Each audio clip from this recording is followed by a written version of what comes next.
everybody. Today I want to talk about growth. You see this thing I made?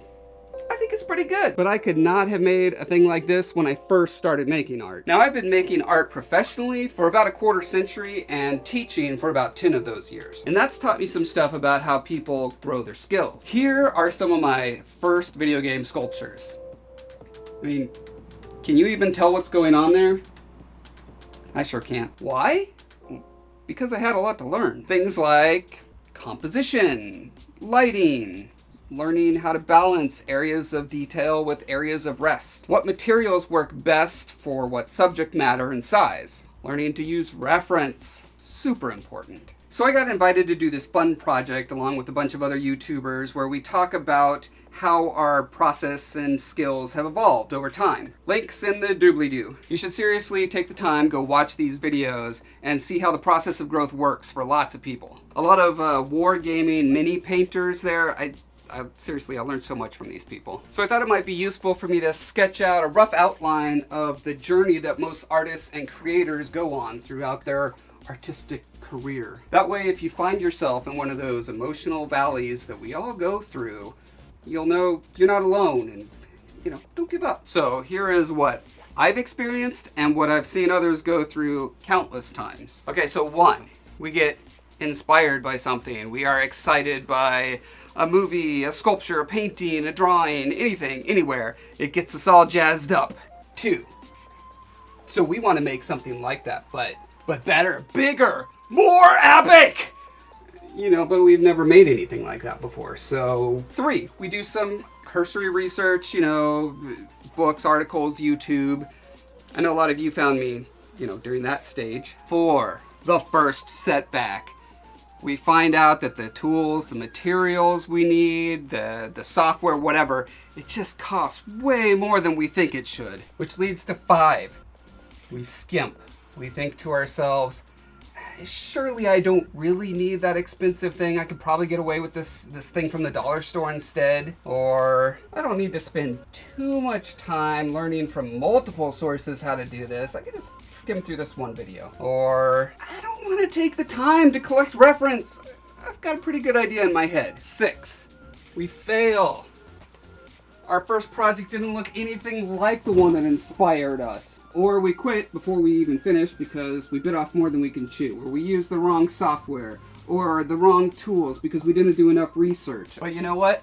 This is actually good. This is a necessary step on the path to greatness. Every incredible artist I know, and even mediocre ones like myself, have been through this multiple times. And so, 7, we try again. And this time we make, one less mistake. And I mean, honestly, it may sound like I'm being flippant, but seriously, I'm not. One less mistake is actually perfect. That's the right amount of progress to be making. So maybe this one improvement is you upgraded your software, you're using a different tool, you're using a different medium. Whatever it is, it leads to number 8, which is a glimmer. Something about attempt number 2 shows some promise. You're still not quite getting exactly what you see in your mind's eye out there, but it's got potential somewhere. And maybe this doesn't happen on attempt 2 or 3 or 4. That's not what's important. It's that at some point you start to get some traction. So usually this happens after we've scaled back a little bit. We've given up on that idea that we're going to make the grand masterpiece of our lives right out of the gate. We give it room to breathe. We practice some techniques, and through repetition we start building those muscles, getting better. But then 9, we fail again. Maybe we were a little overconfident. Maybe we skipped a step that was really important early on. We forgot to look up reference, something like that. Whatever it is, it's a blow to our confidence, and it makes us wonder, are we just wasting our time? And this is where just a little retrospective can pay off. Just consider your first failure and compare it to your current failure. Is your first one worse than your current one? I'll bet it is. Hold on to that. Try to put a little bit of emotional distance between you and the project.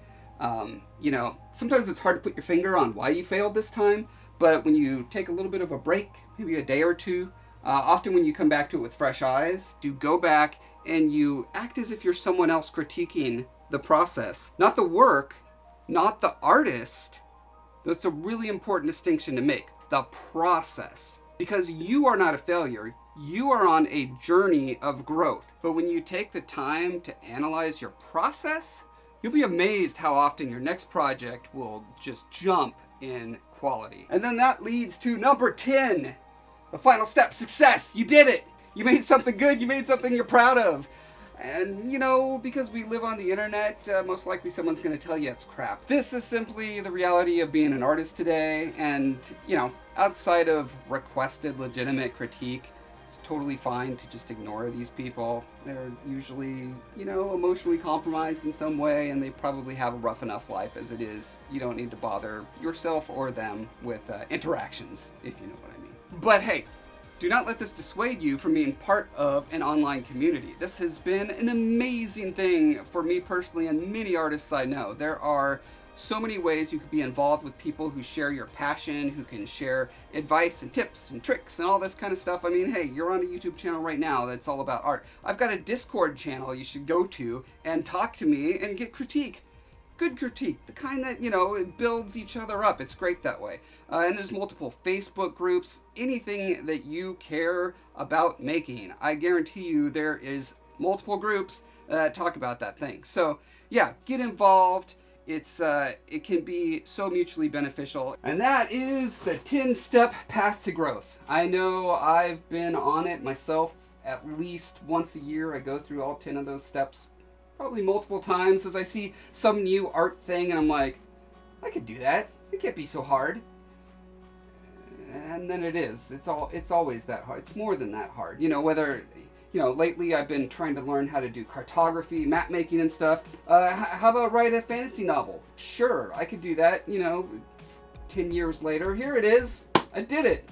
You can buy it. Link in the doobly-doo. So there you go.